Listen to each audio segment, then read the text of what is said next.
This is 20 Storm and you're watching 8th part of What If Naruto Was Forgotten Son of Minato. If you enjoyed this video, please like, share and subscribe to the channel. Now wasting no more time, let's start the story. The path to the Konoha gates. Shio took a slow step back in the direction of Konoha. It had been 2 weeks since Menma had gone missing. He hadn't been seen since Jiraiya's funeral. Sensei's her parents had noticed how stressed she was becoming while looking for him and had sent her on a simple C-rank mission to deliver a message to the Kage, her old friend Gaara. She was on her way back when she noticed the birds flying away from Konoha and frowned. The only reason she could think of was if there was a major commotion in town. She began to sprint forward at full speed, the landscape blurring as she reduced the wind pressure in front of her. The wind mistress saw the gates in front of her and passed through them, only to come to a halt at the entrance and stare in horror at what she saw. Konoha was no longer a city. In its place was a large crater, as if God himself had decided to destroy the city. She expanded her senses and was horrified to discover that many of the city's civilians and ninja had been killed. She nearly cried as she desperately searched the chakra signatures. She couldn't detect her mother's or Kakashi-sensei's chakra signatures. She felt her father's chakra, but it was very weak.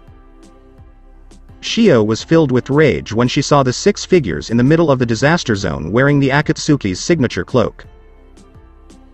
Wasn't it enough that they destroyed her life and hunted her down like animals? Why did they have to take everything she cared about and destroy her home? She jumped down in front of the 6 panes, her eyes now heterochromatic, and glared at them. Her left eye was sky blue, and her right eye was deep purple.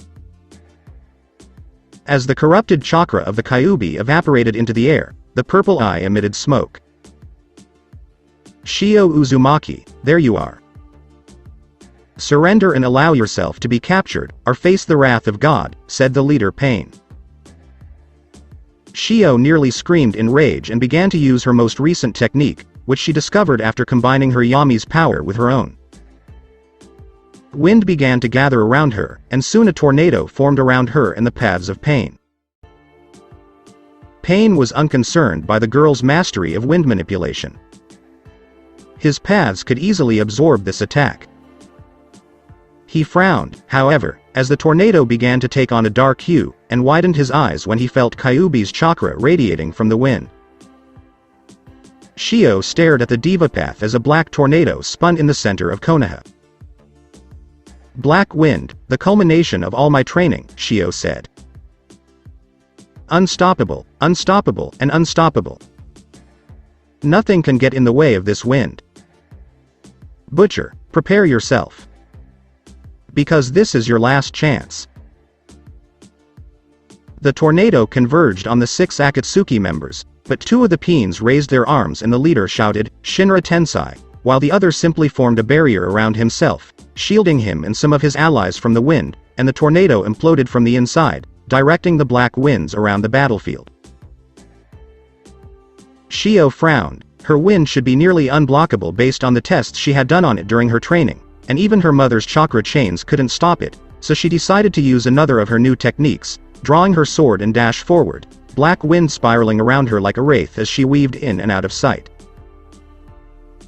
The paths looked around warily as their target flickered around the barren field, hiding in the scattered dark winds, but they all found a large discharge of chakra and looked up only to see a large body hurtling towards them.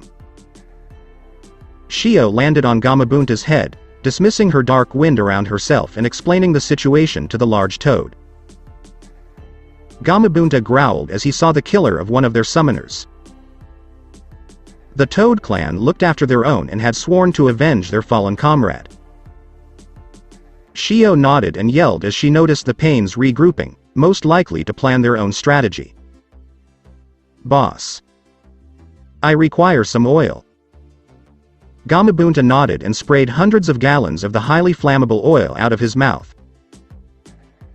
Shio quickly went through some hand seals and pulled out a paper bomb, saying, neglect this.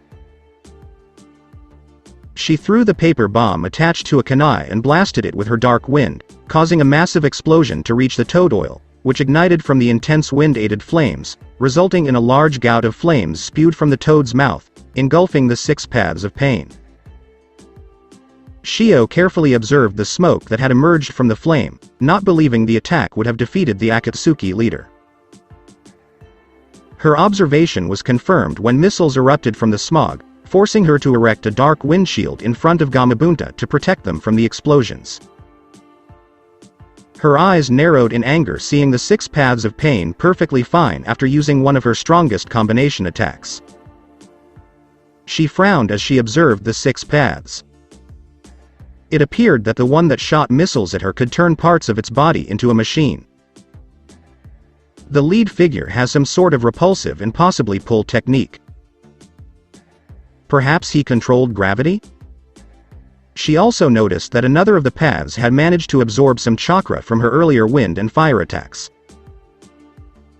Shio compressed wind beneath her feet and jumped high into the air above Gamabunta and ran through some hand signs, summoning no jutsu. The generals of the Toad clan appeared in 2 large plumes of smoke, and Shio shouted her orders as the 2 large toads landed on the sides of the boss. Gamaken, Gama Hero, distract her summons while I take out the main bodies. Shio returned to the paths with a frown, knowing she needed to get past the gravity and chakra absorber in order to destroy the other paths. She gripped her sword and prepared for the battle of her life.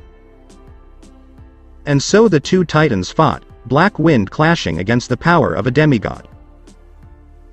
She used every weapon in her arsenal against the pain, eventually managing to destroy the Asura and Preta path. Unfortunately for her, it was not enough to destroy the main path, and he stabbed her in multiple places with his chakra rods, negating her chakra and pinning the Jinchuriki to the ground. The leader, Pain, finally spoke. The Jinchuriki of the 9 tails has been capped. He broke off as a huge plume of smoke surrounded half of the crater that was once Konoha. Each path turned around only to widen their eyes to see an entire army of strange arachnids. The army separated to let a figure walk forward. Pain vaguely recognized the man as Menma Gorgon. The man had changed since. Menma walked to the edge of the crater that was once Konoha and glared at the source of all this destruction. He saw the Rinnegan eyes of Pain and growled, having developed a hatred for those eyes since learning what they did to the world. He amplified his voice and said to the holder of the cursed eyes, Pain. It is time to answer for the thousands of people you have slaughtered and killed. The world will no longer be afraid of your insanity. Today is the day the Akatsuki and the rest of the world learn about the Aruban's power. Healers care for the injured. Everyone else, attack. Hundreds of arachnids obeyed his commands and charged down the cliffside, charging the 6 cloaked paths. Shio looked up in shock as Menma appeared next to her and pulled out the stakes, the holes instantly healing due to the Kyuubi's chakra. She stood up next to her brother and looked at the many strange spiders attacking the 6 paths, who were holding their own thanks to the gravity manipulator, and spoke, We need to separate the gravity user or we will never win. Agreed. And we'll do it, Menma said with a nod. Together. The siblings nodded, and they were both engulfed in green light as nature chakra was rapidly absorbed into them. Shio's purple glowing eye turned orange as the nature chakra cleansed it of its corrupted influence. The prophets were battling the large summons alongside the toads, while the minor arachnids were overwhelming the paths with sheer numbers, with only the diva path allowing them to group together to fight off the swarm. The spiky orange-haired path turned around in shock as he was grabbed by the face by a transformed Menma and hurtled far away from the battle into the training ground. He glared as the connection to his other paths went dark as they were overwhelmed by the strange arachnid species that Menma had summoned. He raised his arms in the stance of his gravity manipulation and spoke, You shall fall before God. I see no God. All I see is a megalomaniac with ambitions to rule the world, Shio snarled. Yes, you are far from God, Menma agreed. You are simply a demon disguised as an angel in order to corrupt the world. Your reign of terror has come to an end. You will not stop me, Pain said calmly as he glared at his opponents. I will bring pain to the world in order to bring peace. Menma took a stance with his arm sides and said, if words do not reach you, you are to be put down like the rabid animal you are. Menma dashed forward in a blur of speed, attempting to slash at the tyrant but being pushed back by Pain's overwhelming force. As Menma was pushed back, he pressed his feet into the ground, caught Shio's feet as she jumped above him, and pushed her with all his supernatural strength at Pain, who had to draw 2 long chakra rods to block the girl's katana. Menma counted the seconds until Shio was blasted away by the force of the gravity attack. 5 seconds, he has a 5-second interval before he can use his gravity manipulations. Menma dashed forward, knowing he would be repelled, and launched hundreds of chakra strands from his hands and grabbed onto Pain. He gritted his teeth as the repelling force of the technique slammed into him, and he dragged Pain along with him as he was blasted back. He dashed forward at breakneck speed, using his chakra strings as a grappling line. 4 seconds. As he approached the orange-haired path, he noticed Shio approaching from the opposite direction, golden wind swirling around her as they both dashed forward. 3 seconds. They were almost on top of him, their weapons raised in an overhead and underhanded swing as they attacked. 2 seconds. Pain blocked both attacks with his chakra rod, and it was now a power struggle between the 3 powerful shinobi. 1 second. You are too late, Shinra Tensei. Pain smirked at the 2. Both Konoha shinobi smirked as they were blasted back, which confused Pain until he felt the chakra strings connecting him to both flying shinobi. In opposite directions. The Pain screamed in agony as the force of his own technique separated his arms from his body, and it only got worse when the 2 flying back shinobi vanished into piles of toxin and smoke, respectively. He looked ahead as Menma launched Shio forward, cutting the final path in half. Shio panted as she stared at the mutilated corpse on the ground. Is it over? She wondered. Menma took a step forward and looked off into the distance, saying, not yet. Shio's eyes widened as she felt Pain's chakra emanating from the distance with her senjutsu, and she stood up shakily but determinedly, saying, let's go. Tree of paper. Nagato gasped in exhaustion as he felt his last path die, and both he and Conan knew it. He looked at the entrance as the 2 Konoha shinobi entered, both radiating hatred for him, and knew this was the end of his dream. Menma and Shio entered the fake tree and saw the real Pain, who had red hair like Kushina but was very emaciated and looked like a corpse, standing next to him in Akatsuki garb. The 2 sides exchanged glances for a few moments before Pain said, so you're finally here. I see you despise my method of bringing world peace. Tell me before you finish. Do you have a solution to bring peace to this country? Shio frowned at the question, not knowing how to respond to Pain's inquiry. Menma took a step forward and stated, peace can only be achieved if all humans understand one another. This is fundamentally impossible. Your approach to making the rest of the world feel the agony of loss is also flawed. Explain, Pain said, frowning. Menma returned to his original self, explaining, pain is a fleeting emotion. It hurts like nothing you've ever felt before. But, like everything else, it fades with time. For a time, your method would bring about a forced peace. Maybe even a few centuries. But it will all be for naught if future generations forget their forefathers' suffering and engage in squabbles. These debates will eventually lead to more wars. Your method is only temporary and will not result in lasting peace. But there is no other way to end the constant wars that plague this land, Pain said, narrowing his eyes at Menma's words.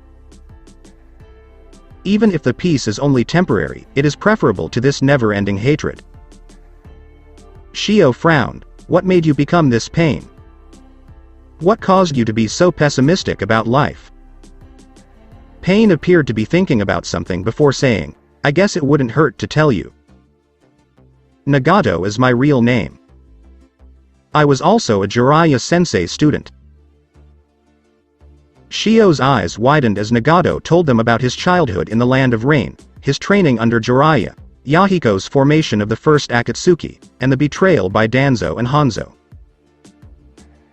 He then told them about his decision to bring pain to the world in order to bring peace, and both Menma and Shio could understand his decisions a little better by the end of his story.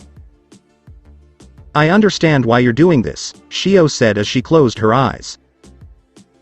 However, your methods and ideology are completely incorrect.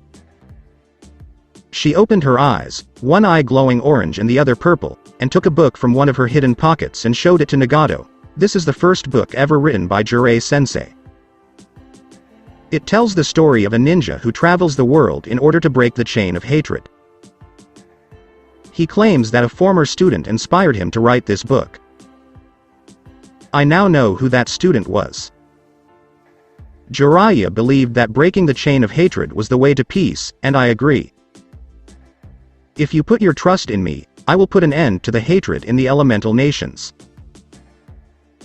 Nagato looked wide-eyed at the girl who declared that she would bring peace to the elemental nations and closed his eyes with a short laugh. I can't help but put my trust in you, Shio Uzumaki Namikaze. I'm glad I ran into you before the end. Allow me to do one more thing to assist you in completing your mission. The former Akatsuki leader clasped his hands in a prayer formation and began releasing massive amounts of chakra. Konan was stunned by the jutsu he was employing. And Nagato. If you use that technique, you will die. I have been dead for a long time, Konan. The only thing that was left alive was an empty shell of who I once was. I know that now that I am not the bringer of peace for this world, but rather the two in front of me. This is the least I can do to help her dream. As he activated his technique, Outer Path. Samsara of Heavenly Souls. Nagato let out one final roar of power. Shio exclaimed as chakra signatures of people she believed were dead began to appear all over Konoha. Residence Uzumaki. Kushina blinked open her eyes. The last thing she remembered was fighting an Akatsuki member with orange hair. Along with Kakashi. Kakashi opened his eyes tiredly after his limbo conversation with his father. It appeared that what his father had said was correct. It was not yet his time. Along with Shio and Menma. As Nagato continued his technique, every chakra signature she had felt died reappeared. Nagato gasped for air, his hair turning completely white as he said his final words, Shio. Menma. I don't have much longer, but I have one last request of you too. Shio and Menma took a step forward in recognition. He looked the two in the eyes and said, protect Konan. I was not the true Akatsuki leader. Madara Uchiha is the true leader. He'll go looking for my eyes. I'd like you to implant my eyes into Konan. She will carry on my legacy and help protect the world from his madness. But Nagato. Konan exclaimed through her tears. How can I seize your gaze? Please, Konan, Nagato said weakly. In my opinion, no one is more deserving of this final gift. I love you. Nagato exhaled his final breath with a smile on his face. I can perform the surgery here if you wish, Menma said as he approached the distraught woman. Konan nodded, bracing herself for the discomfort of the eye transplant. A few seconds later, Konan felt the silk wrap around her eyes as the Rinnegan's power coursed through her. She could feel it blending in with her body, giving her strength she didn't have before. Menma asked the woman, "What are you going to do now?" "I will stay here for now," Conan said, "because I will need to heal my eyes," and Nagato was right. Madara would come looking for these eyes, and I must protect them with everything I have. "You are not in the bingo books, and no one in Konoha saw your face, so you should be safe there," Shio agreed. "We need to bury the body first," Conan said, relieved. The forest glade. Nagato's grave was marked by a simple gravestone, and the three stood silently in front of it. "I knew him my entire life," Conan finally said. "I stayed with him when we were kids and when he went insane. I couldn't help him at the time, only stand by his side. Shio, he saw something in you. I'd like to see what it is. I will support your cause. Not from Konoha's perspective, but from yours. We will bring peace to the world and break the chain of hatred," Shio said, nodding. "I swear. The Erubians will join this alliance," Menma said, nodding. "It is past time for the world to unite." As the sun set in the distance, the three of them stood there in silence for a while, their sides forged. It was time for the end of the Akatsuki and the path to peace for the world. Almost everyone in the village rejoiced at the end of pain. Menma and Shio were hailed as heroes when they returned to the village. As thousands of villagers thanked the two ninja, Conan used her paper technique to hide. After the initial celebration, Konoha needed to rebuild. Civilians and ninja collaborated to rebuild their village. However, there was an undercurrent of bereavement for the entire village. One of the village's greatest heroes had mysteriously vanished. Minato Namikaze hadn't been seen since he used his Hirishin to save every child and woman in the village from Pain's most devastating attack. They had not discovered a body, so there was still hope that he was alive. But the question of Minato's whereabouts remained. The council chamber in Konoha. Tsunade Senju, the temporary Hokage, had summoned everyone of importance to the council room. In Minato's absence, the Daiwaimo had arrived to assist in the election of a new Hokage. There were clan leaders, civilian council members, elders, and every Hokage-worthy ninja in attendance. Many veteran elite ninjas were present, including Kakashi Hatake and Mate Guy. Even less experienced but still powerful ninja, such as Konoha's two heroes, Menma and Shio, are present. After the unfortunate disappearance of our beloved Hokage, we must elect a fifth Hokage. In normal situations, we would be able to wait because Minato is not confirmed dead, but with the Akatsuki crisis and the annual Kage Summit meeting, we cannot afford to not have an officially elected Hokage. I give the floor to Tsunade to list the candidates decided by the councils. Currently, we have 5 people under consideration for the Hokage seat: Kakashi Hatake, Tsunade of the Sannin, Menma Gorgon, Shio Uzumaki, and Danzo Shimura, Tsunade said to the councils. Many council members began whispering to one another about the advantages and disadvantages of each candidate. I reject the position of Hokage. I am not suited for the job, Kakashi said immediately. Tsunade and the daimyo nodded in agreement.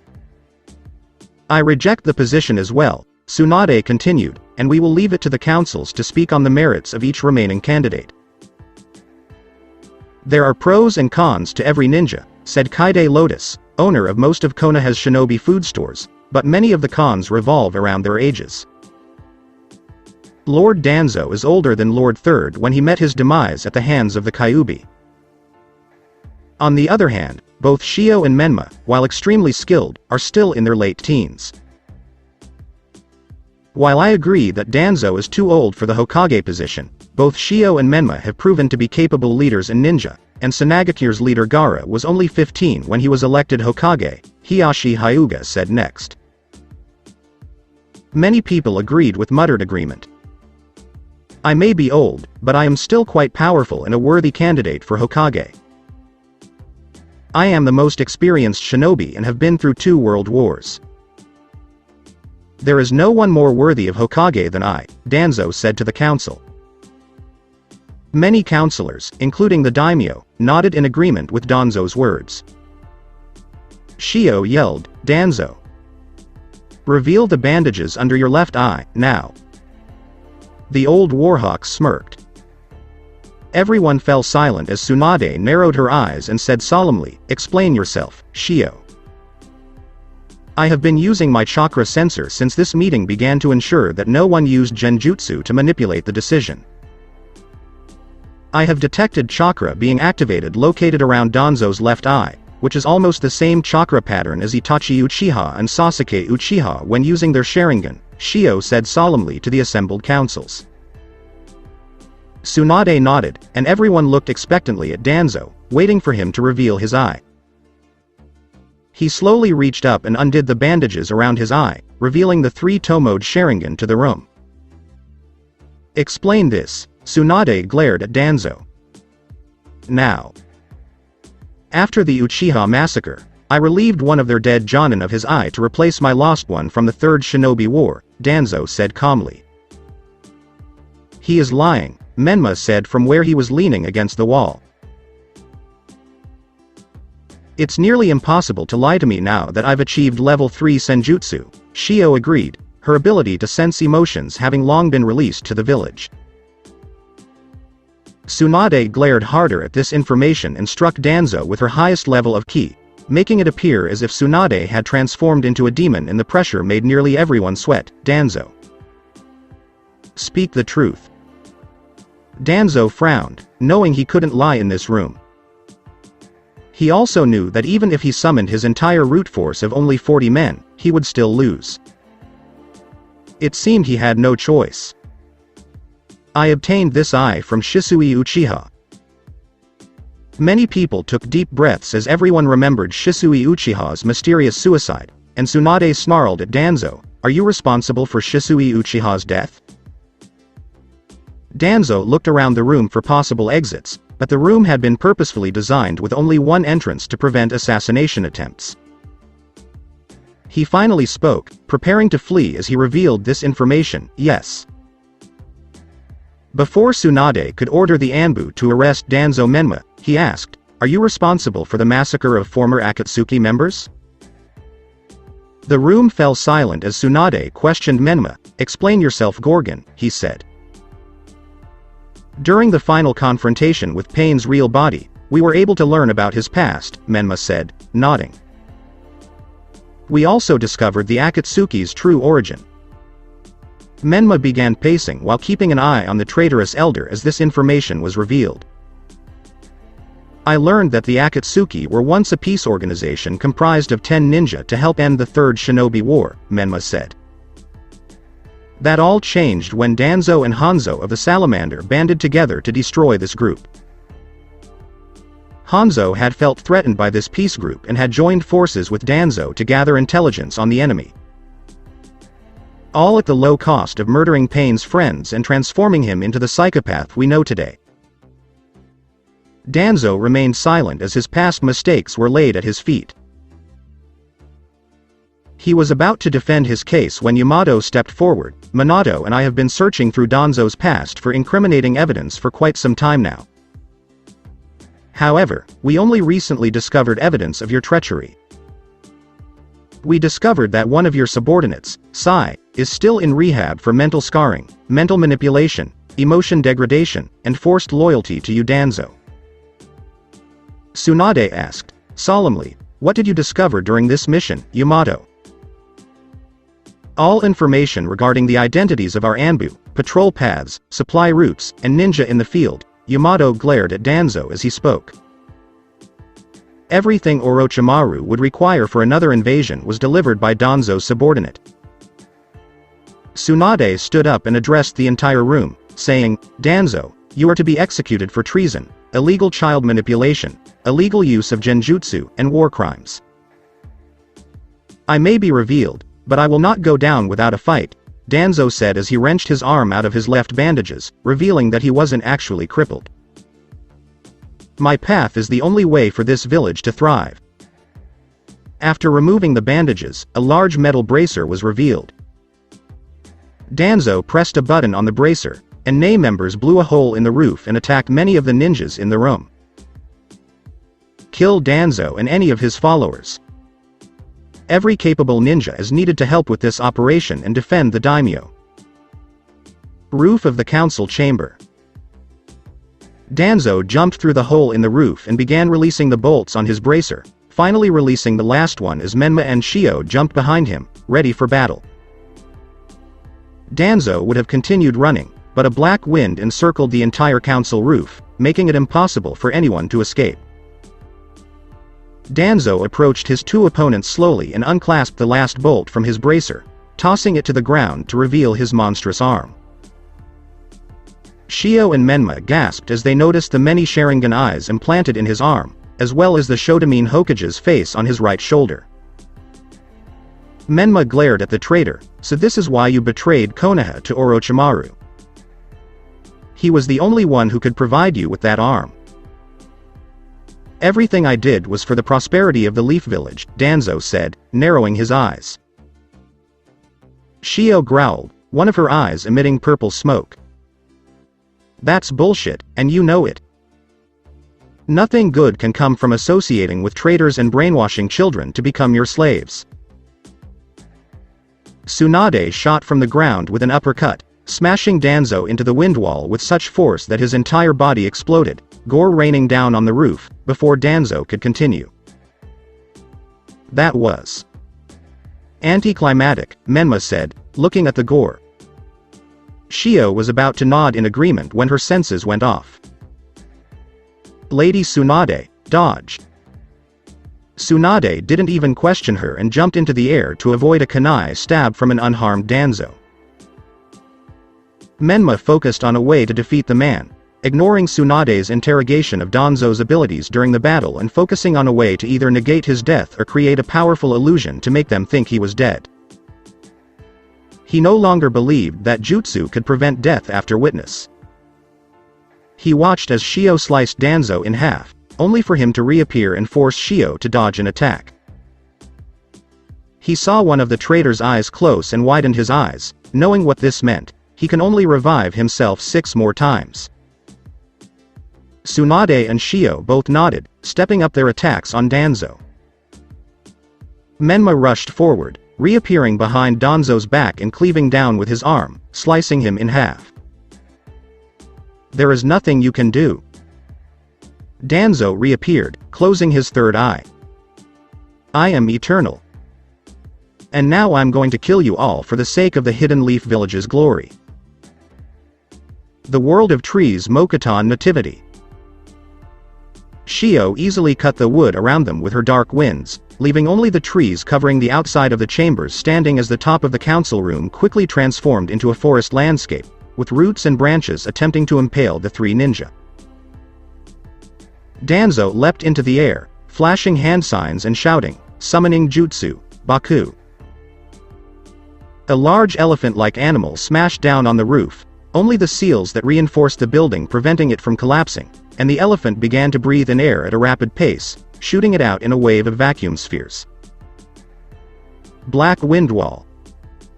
Shio jumped in front of the attack and ran through hand seals. The vacuum spheres were negated by a wall of dark wind, allowing Menma and Tsunade to rush forward. Tsunade smashed her fist into the Baku, killing it instantly as she reduced its skull to dust, and Menma slashed through Danzo once more with his scythe, closing the 5th eye. However, he reappeared, forcing Shio to dodge a wind saber thrust. Shio growled as she quickly cut the man's head off, closing another eye. "You don't need to know that," Danzo said, crouched at the edge of the roof. He dashed forward with a wind saber, but Shio only smirked as she countered it with her own, easily slicing through it and Danzo. "You're a fool to challenge me in wind, Danzo." Tsunade quickly ducked a Mokuton spear from Danzo and spun around, grabbing his arm. "You will die for desecrating the Uchiha and my ancestors' bodies." She ripped Danzo's entire left arm off in an instant. Tsunade drop-kicked the man, smashing him through the heavily reinforced floor into the chamber below, shocking the still-fighting Root Ninja and Konoha Ninja. All of the Root Ninja felt the seal on their tongues vanish, and as they contemplated the death of their lord, many of them were knocked out by the clan leaders and elite Jonin in the room. The daimyo straightened himself from where he had taken cover beneath his seat, a specially crafted desk that had enough seals to prevent anything below an A-rank jutsu from piercing it. Many ninja in the room sweat dropped at his relaxed demeanor and returned to their seats after the Anbu escorted the rest of the Nei members out of the building. None of the elite Jonin or clan heads were injured because most of the Nei members were only Chunin level, nowhere near as skilled as the elite Jonin in the room. With a slight smirk, the daimyo continued, "It is my pleasure to announce that Shio Uzumaki Namikaze will be the 5th Hokage of the Hidden Leaf Village." Shio had proven herself as a hero of the leaf on numerous occasions, and no one doubted her skill or ability to lead them.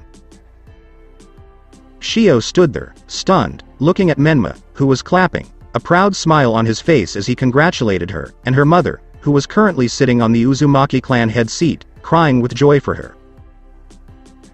"It is only proper. Not only did you save the village with Menma here, but you also prevented Danzo from escaping and were critical in taking him down," the daimyo said, noticing her stunned expression. "You deserve this recognition." Shio nodded dumbly, then shook her head and said, "I am completely honored, daimyo-sama, and I accept the position." Balcony of the Hokage Tower. Shio looked around at the large crowd of Konoha citizens who had gathered to celebrate her inauguration as Hokage, and she saw Kushina, Menma, Kakashi, Konan, and Jiraiya standing behind her, each supporting her as she walked out to the balcony. As she addressed the crowd, she was dressed in the traditional Kage robes and hat. She took a deep breath and said, "I thank everyone for their support in me.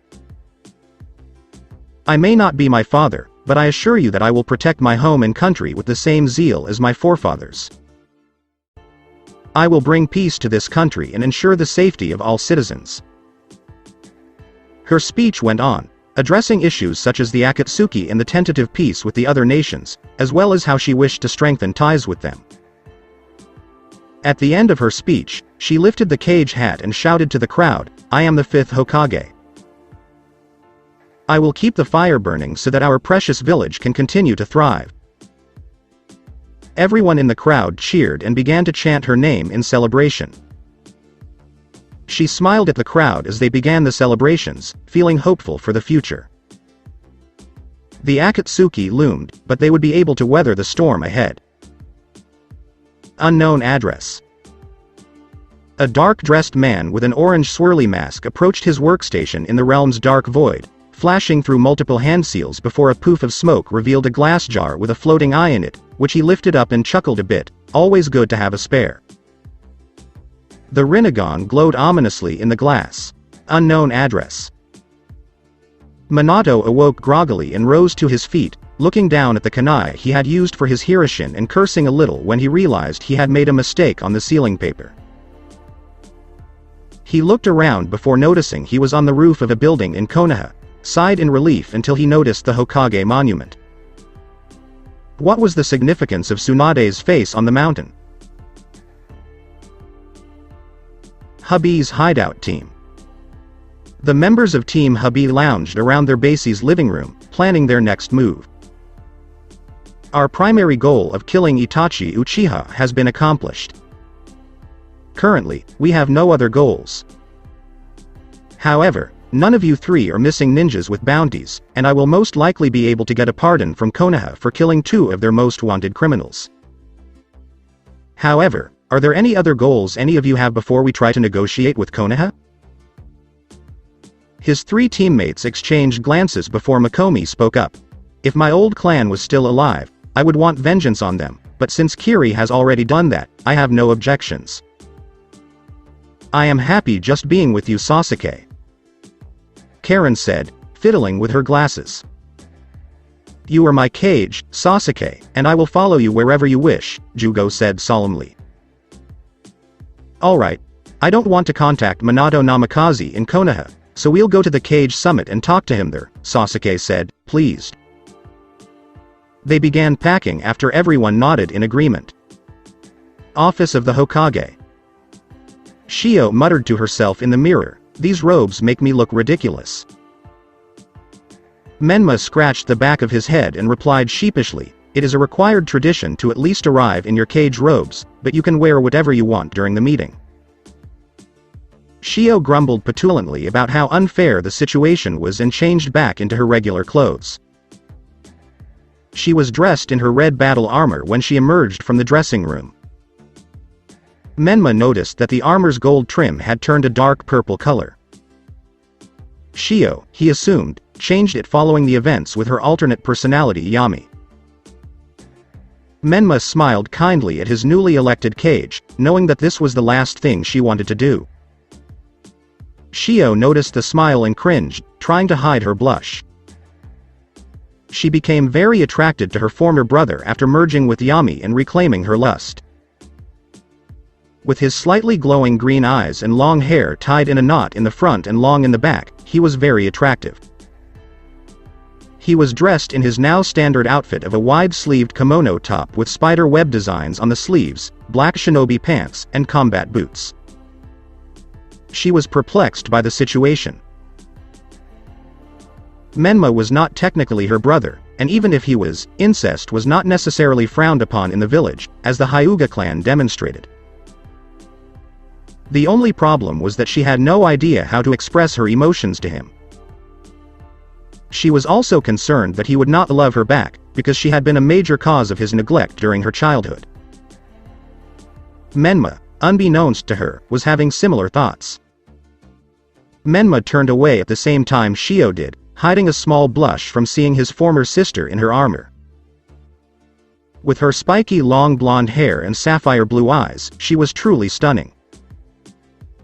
Her skin was tanned from training in the sun so frequently, giving her an almost exotic appearance. He sighed as he considered the situation. He was no longer considered a brother to her because of all of his genetic changes, but rather a distant cousin. He was curious how she would react if he expressed his feelings for her. Would she agree? Or would she find him repulsive? He sighed at his inner conflict. As Kushina entered the room, the poison user shook his head and looked at the door. She was now dressed in shinobi garb and had two long bangs tied on the side of her forehead protector. Shio had chosen her mother to be the summit's second guard. Despite the fact that she was no longer on active duty, Kushina maintained her training and was still known as the Red Death in many countries for her actions during the Third Shinobi War. "You look lovely, dear. Now, we are scheduled to arrive in a week at the summit, so we should leave by noon. I have already packed several lunches and camping gear for the two of you," the red-headed Uzumaki said, probably still mourning for her missing husband. Menma blushed slightly as Kushina mothered her, but she didn't object. It was nice to have someone else prepare his lunch for once. Shio nodded to her mother, and they dashed to the village gates, where a large crowd had gathered to watch their Kage depart for the summit. Shio, Menma, and Kushina waved goodbye to the assembled villagers before speeding through the forest toward the Land of Iron. After 1 week, Land of Iron entrance. Shio wanted to gape at the massive cliff that the Land of Iron's capital city was built on. It looked like 4 roaring animals facing each other, with a city on top. The Land of Iron people are steeped in tradition. They follow a strict code of conduct, so be sure to behave yourselves here, Kushina said from beside her. Despite not being ninjas, many samurai are very strong. I have even heard rumors that their leader, Mifune, survived an encounter with Hanzo of the Salamander. Menma whistled quietly, and Shio assumed it was because her brother studied Hanzo extensively due to their styles being similar. Both primarily used poison. As she adjusted her Kage robes and hat, she sighed. She had no idea what the designers of these robes were thinking.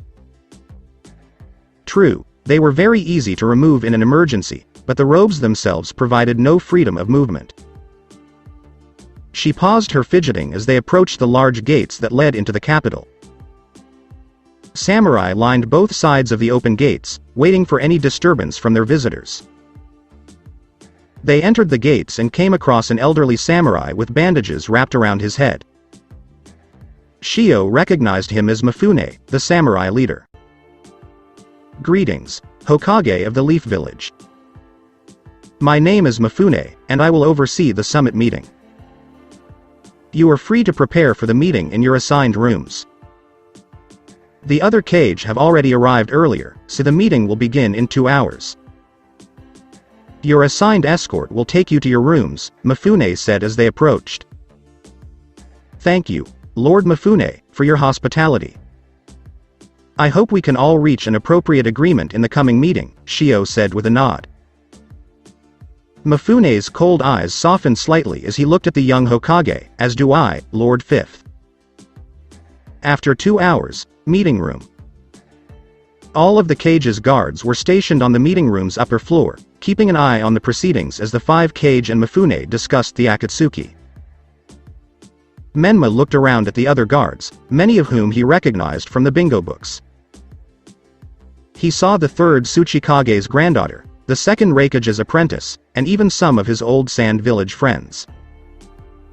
He returned his attention to the meeting below after observing the other guards. Mifune took a seat at the head of the circular table and addressed the 5 Kages, saying, "Please remove your hats so we can begin the meeting." Each Kage placed their hats on the table in front of them.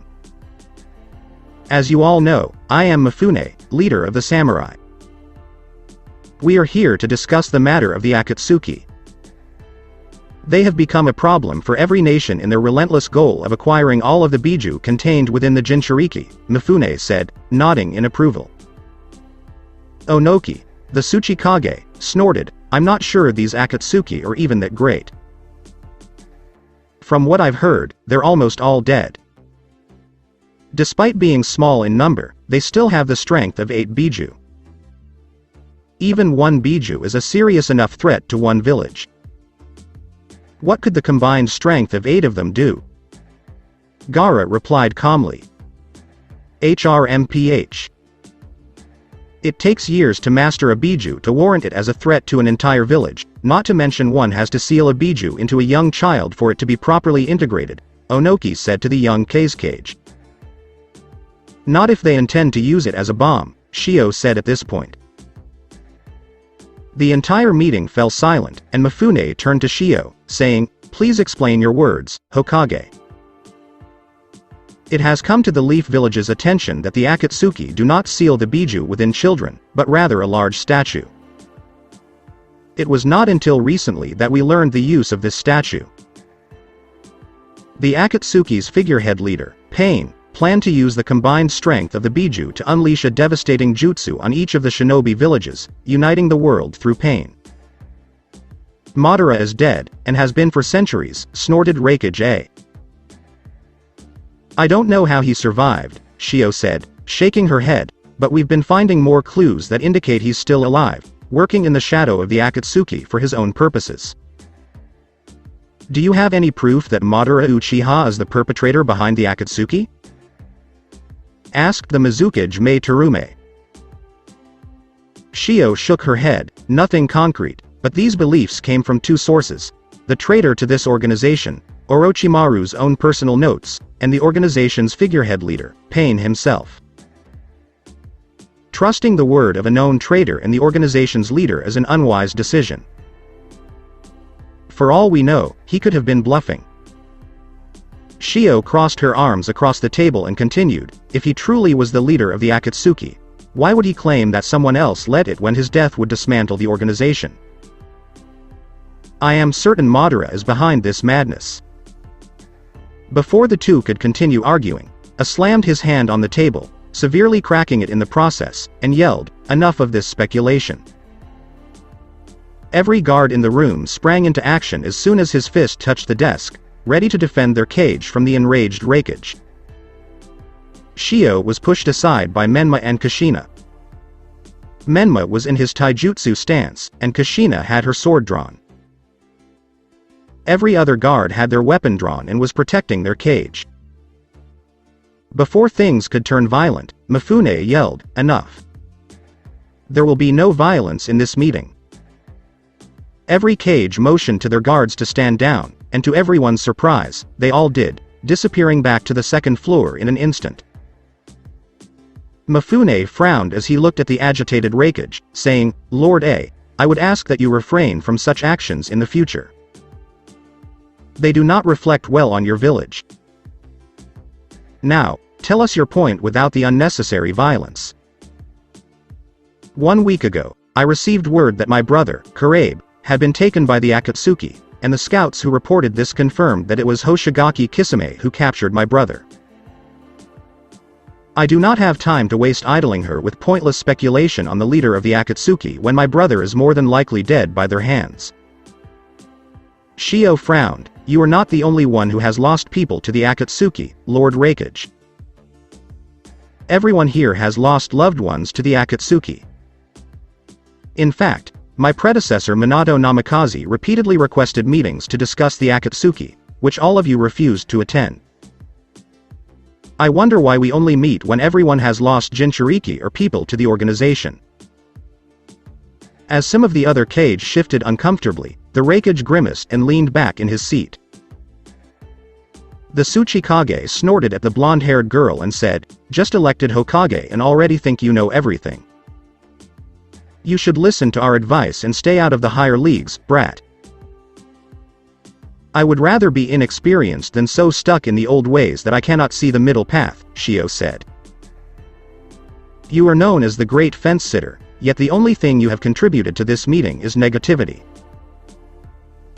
I like you, kid, but the reason Kiri hasn't accepted any of the proposals to band together against the Akatsuki is that we were conducting our own investigation into the actions of my predecessor, the third Mizukage." Mei Terume chuckled. Everyone looked at the Mizukage, knowing what the previous Kage of the Hidden Mist Village had done. Yagura was partly to blame for the Mist Village's moniker, the Bloody Mist. Mei continued, "This is a village secret, but due to current circumstances, I feel compelled to reveal it. We suspect that Yagura was being controlled by someone." This information caused everyone's eyes to widen. Because of their skill level, controlling a Kage was nearly impossible. The only genjutsu I am aware of that can control someone of that level is the Mangekyo Sharingan, and everyone who has attained this level is accounted for except Madara Uchiha, Shio said. "Madara is dead, brat. It's been nearly a century since he died against the first Hokage." Onoki rolled his eyes. "Yet, according to all records we have, a body was never found," Shio said, her eyes narrowing. Before any of the Kages could respond, a voice from above said, "Indeed, one was not." Everyone in the room turned to see a man wearing the Akatsuki cloak and an orange swirly mask. The man sat casually on the third floor of the room, as if he hadn't just infiltrated one of the world's most secure meetings. The guards in the room took up positions near their Kage once more to confront the Akatsuki member. Before they could attack, the man raised his hand in the universal peace sign and said, "Hold, I am not here to fight you all here today. I am here to make an announcement on behalf of the Akatsuki." Gaara raised an eyebrow at the man's audacity. "You break into the Kage Summit meeting to send a message? What stops us from attacking you now and interrogating Akatsuki information from you? Don't bother. We've encountered this man before. He has the unique ability to turn insubstantial. Any attack would just fade right through him," Menma said quickly. "Correct. None of your attacks will be able to reach me, but I will not be able to attack any of you in my insubstantial state, so the only option is for you to hear what I have to say," Swirly Mask said, chuckling. "Get on with it then," I growled. "Surrender the 9 tails and the 8 tails to us or we will declare war on the elemental nations," said the Akatsuki member. Toba's ridiculous statement sent shockwaves throughout the room. Onoki glared at the masked man. "Cocky, aren't you? According to our information, there are only 3 Akatsuki left, and you have no army to make such a bold statement. Don't be so sure. I have the power of 7 Biju at my command. I will say it again, surrender the last 2 Biju to me or face destruction, Toby said darkly. The Raikage frowned as he realized Toby had said, wait, I thought you already had the 8 tails. Toby frowned to A, and the rest of the ninjas in the room could tell. The 8 tails managed to evade capture from the agent we sent, he said. It appeared to become enraged all of a sudden, but not at the Akatsuki who made the other Kage sweat. Gaara refocused his attention on the masked man and asked calmly, who are you and what is your endgame? Gathering the Biju and declaring war on every nation must have some purpose. Toby seemed to pause for a moment before saying, I guess it wouldn't hurt to tell you all at this stage of the game. My name is Madara Uchiha. Impossible. You'd be older than I am if that's true, exclaimed Onoki. Believe me or not, it will make little difference in the long run. Madara shook his head. As for my plans with the tailed beasts, I will use their power to enhance my Sharingan and cast a genjutsu on the moon, creating a worldwide genjutsu known as the Infinite Tsukiyomi. In this illusion, there will be only winners, and the world will finally be at peace. Everyone was taken aback when the Akatsuki's endgame was revealed. Any peace achieved through an illusion is nothing but a lie, Mei said darkly to the former leader of the Uchiha clan. I agree, it sounds more like you want to rule the world than save it, Onoki snorted in agreement with his Mizu counterpart. I see I won't be able to convince any of you with words, Madara sighed, so be it. I declare the start of the 4th Great Ninja War. Enough of this nonsense, attack him, yelled A. Darui and C both attacked at the same time, but neither succeeded as they passed through the masked Uchiha. As Madara stood up, a rip in space appeared behind him as he said his final words, prepare your armies, your generals, your medics, and steel your hearts. For everything you have will be tested by fire. For in the days to come, the world will be bathed in blood as the moon reflects the world's salvation. In light of this new information, I suggest, at least for a time, an alliance between all 5 ninja villages in light of this threat. Madara Uchiha would not so callously declare war without an army at his back that could challenge everything we hold dear, Mifune said in the silence. Who would lead this alliance? Mei asked, frowning. I suggest we form a council between us. We will each lead a section of the military and regularly discuss tactics in a democratic system. If Madara wishes to bring the world under his control, only unity will stop him, Shio said before the Kages argued over who would lead the alliance. Every Kage agreed with her, and a council would be far superior to a single leader from a country that the other 4 would not support. Then the Council of 5 Elements is formed, Mifune said, and I pray that it will be enough to withstand the coming darkness. I suggest we each return to our village to discuss this with our people, then return at a later date for further discussions. Everyone nodded and began to leave the room, still thinking about what they had just heard.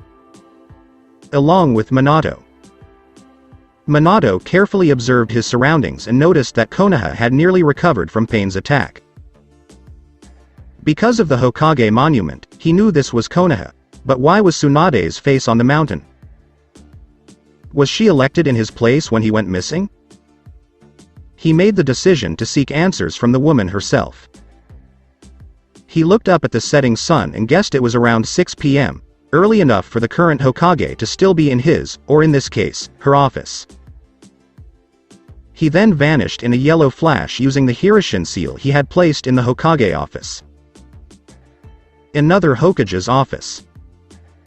Tsunade was deep in her sake when a yellow flash brightened the room for a few seconds and she nearly spit out her drink when she saw someone who everyone thought was dead. Minato Namikaze stood in her path. She was too experienced a shinobi to be duped by genjutsu, so she knew he wasn't a forgery. Furthermore, she witnessed the use of the Hirishin, and no one was able to replicate the technique after the 4th died. Tsunade, why are you the Hokage? And what happened to Shio and Menma? Last I heard, they were facing pain, the supposedly dead Minato said, looking at her as if he had not just returned from the pure world. Tsunade barely heard the question before responding, Minato? Is that really you? You've been dead for 16 years. Minato's eyes widened dramatically. What? Madara Uchiha frowned as he looked around his office. The Kamui dimension enabled him to work on numerous projects without fear of being discovered. The Kage Summit meeting did not go as planned. He had planned to send a corrupted Sasuke to the meeting to assassinate Danzo, whom he believed would become Hokage. But the brat vanished the moment he defeated Itachi. And now that Danzo was gone, he had nothing to entice Sasuke to join him. Regrettably, Sasuke could no longer be used as a pawn on his side of the board. The masked Uchiha member smirked as he looked around his workstation and at a clear red orb. This would keep the Leaf Village busy long enough for him to figure out where the 8 tails were. Furthermore, the infinite Tsukuyomi needed a trial run before implementing his plan. Along with Sasuke. Sasuke jumped through the trees on his way to the path that the Hokage and his guard would take. They had decided not to enter the Land of Iron due to the large number of samurai present and planned to intercept the returning entourage before they reached the Leaf Village. Sasuke's right eye glowed slightly as they flew through the trees, and Callista was now floating alongside him as he ran. He looked at her and noticed she was thinking about something important. It's not like you to be so contemplative, he frowned, speaking through their mental link. Callista remained silent for a while before saying, I can sense where spirits go after we kill them with our power. I can tell whether they are going to the pure world or Yami. Humans frequently refer to them as heaven or hell. You are unaware of this because you have not taken enough souls with your powers. Is there a soul that you have claimed that went somewhere it shouldn't have? Asked Sasuke. I find it strange that Itachi Uchiha's soul went to the pure world. I would have thought he would be in hell for his crimes, Callista frowned.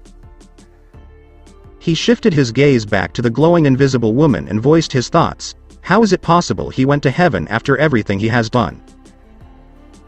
In my experience, even the most evil of shinobi have a chance to ascend to the pure world if they did everything for a good cause.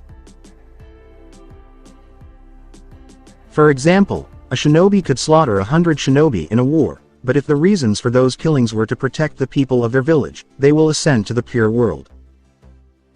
I can only assume that Itachi had a noble reason for killing his own clan. Sasuke looked ahead, reflecting on what he had learned. In a small part of his mind, he had always believed that Itachi could have been innocent, but he had crushed that belief beneath his own desire for vengeance. Could Itachi have had a reason for the murder of his clan? Karen spoke up before he could think about it any further. We're getting close to them. 2 females have massive chakra reserves, and 1 male has a chakra signature that feels toxic? Sasuke gave a nod. That's all of them. If things get heated, never spill Menma's blood and avoid Shio's katana at all costs. They nodded and burst from the trees, landing in front of the 3 Konoha ninjas. Menma and Kushina jumped to attention as the figures burst through the tree line, but Shio only tensed slightly because she recognized Sasuke's chakra signature. Peace. I am not here to fight, Sasuke said, raising his hands in a sign of peace to the 3 Konoha shinobi. Shio examined Sasuke's emotions, sensing the sincerity in his words, and turned to her guards. He has no malicious intent. For the time being, we can put our trust in him. Kushina and Menma both nodded and took a step back behind Shio. Shio had grown a long way from the tomboyish girl he remembered, and Sasuke decided to get right to the point. I'd like to return to Konoha. I've done everything I can outside of the village. Shio stared coldly at Sasuke as she continued to use her emotion sensing to judge the Konoha deserter's emotions. He had not told any lies. Menma beside him narrowed his eyes at the Uchiha and spoke, "So you leave Konoha for 3 years to join one of its most heinous traitors, and you think you'll be fine when you return?" "Seeing how I killed the 2 people at the highest level of Konoha's bingo book, I think it can be forgiven," smirked Sasuke. Shio sighed and closed her eyes, knowing that at the moment, they needed all of the high-level ninjas they could get, and that the people behind Sasuke did not appear to be pushovers either. She opened her eyes at Sasuke and narrowed them. "All right. You only have 1 shot. If you betray us again, I will personally end your life." Sasuke had to fight the urge to shiver at the sound of his old teammate's voice, knowing that she was more than capable of keeping her promise. He nodded, and Shio smiled slightly. "It's great to have you back, Sasuke, especially at this time. But who are the 3 people standing behind you?" "These are Karen, Jugo, and Mikomi Yuki," Sasuke introduced his companions. Shio raised an eyebrow when she heard the last name. "I thought the Yuki were all extinct?" Mikomi scowled. "No big loss there." Shio, wisely, did not respond to that remark and instead addressed the group. "We should return to Konoha as soon as possible. We can work out the kinks there." Everyone nodded as they followed Shio back to Konoha. Office of the Hokage. Shio sat in her office chair, poring over the files that each member of Sasuke's team had written about their abilities. All of her most trusted advisors, as well as Team Hubby, were present. Kakashi turned to face Sasuke and spoke, "Sasuke, I'm glad you made the right decision. It may take some time to regain your former comrades' trust, but we can use all the help we can get to defeat Madara Uchiha." "Yes, Madara helped Itachi murder my clan, so I am more than happy to help you all fight against him," said Sasuke. Shio gave a nod. "And why do the 3 people you brought with you want to join Konoha?" "We are a team, and we decided together that joining Konoha was the best decision," Sasuke said, looking at his 3 teammates. Everyone smiled at that response. After all, Konoha was founded on teamwork. Before speaking, Sasuke took another look around the office. "However, I'm surprised you're the Hokage. Minato, where are you?" Kushina spoke as everyone looked down. "During the pain attack, he vanished. Since then, no one has seen him. He is presumed to be dead." Minato was known as one of the strongest ninja in the elemental nations, and the war effort had lost a very powerful ally without him.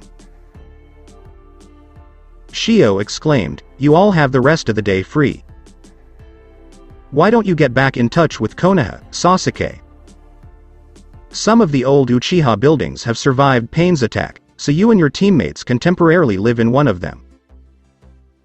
Everyone left the office after Sasuke nodded. Sasuke looked at his teammates and considered where he could take them first in Konoha, then remembered a promise he made to himself a long time ago. "There is someplace I would like to stop first if that is okay." Everyone nodded and they proceeded to the Konoha graveyard, where Sasuke stopped to buy some flowers before they all stood in front of 2 graves. Uchiha Fugaku. Uchiha Mikoto. It was his first visit since the funeral, and he had promised himself that he would not visit the graves again until he killed Itachi. Sasuke placed flowers on the 2 graves before speaking, "I got even with you too. Your souls are now free of the burden of betrayal. I'm not sure why Itachi isn't being punished for his crimes, but I promise to find out. I will redeem the Uchiha and raise our clan to even greater heights." He kept talking to the graves for another hour, just telling them about his life, friends, and teammates.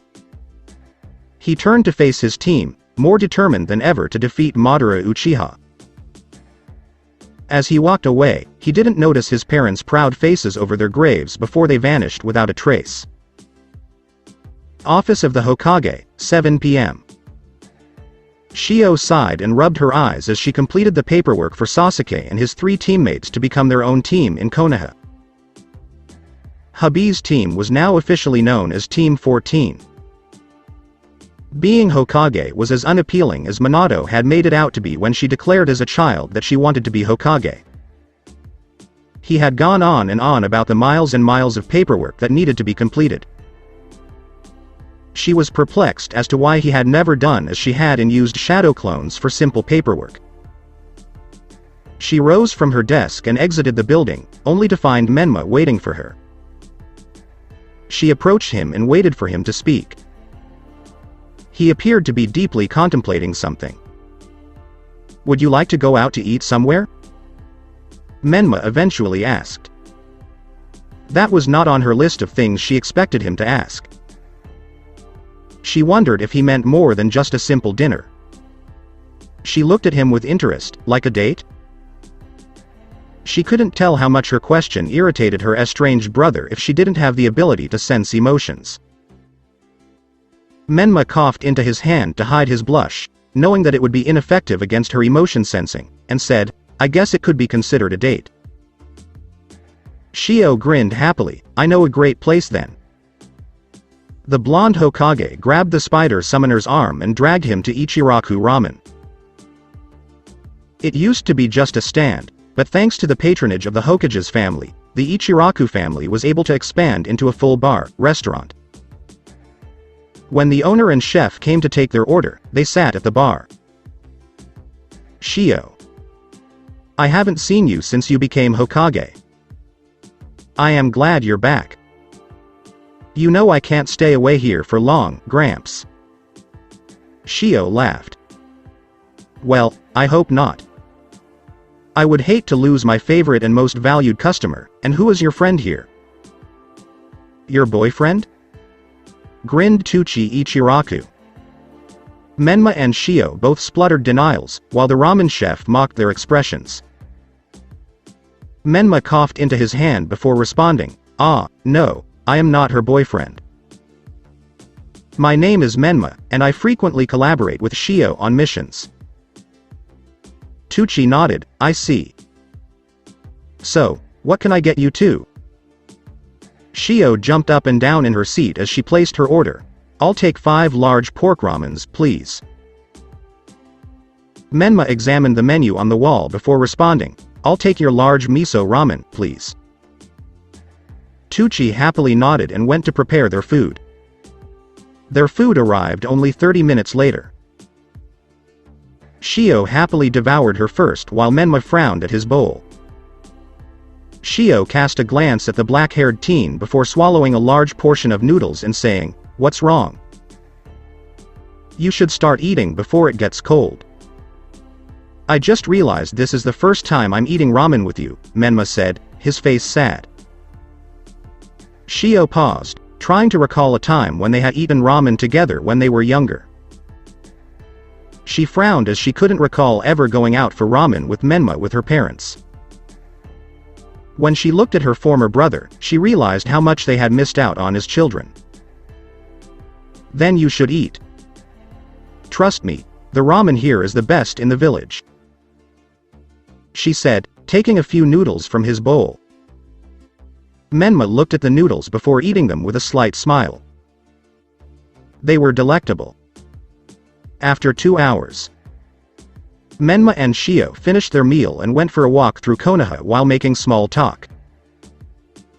Shio finally asked what she had wanted to ask all night when they arrived at the river and simply stared at the reflection of the full moon. "Hey Menma?" Menma looked at her, puzzled, and continued, "Do you?" When a voice above them said, "Well well." The 9-tailed Jinchuriki and the Plague Master, she was cut off.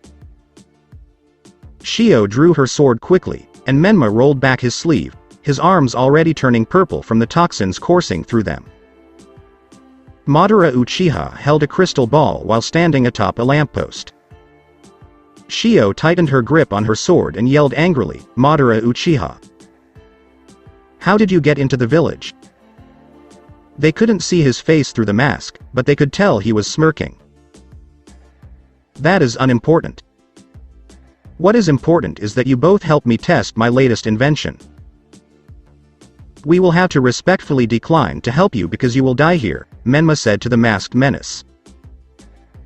Madara began tossing the glass orb in his hand up and down, saying, unlikely.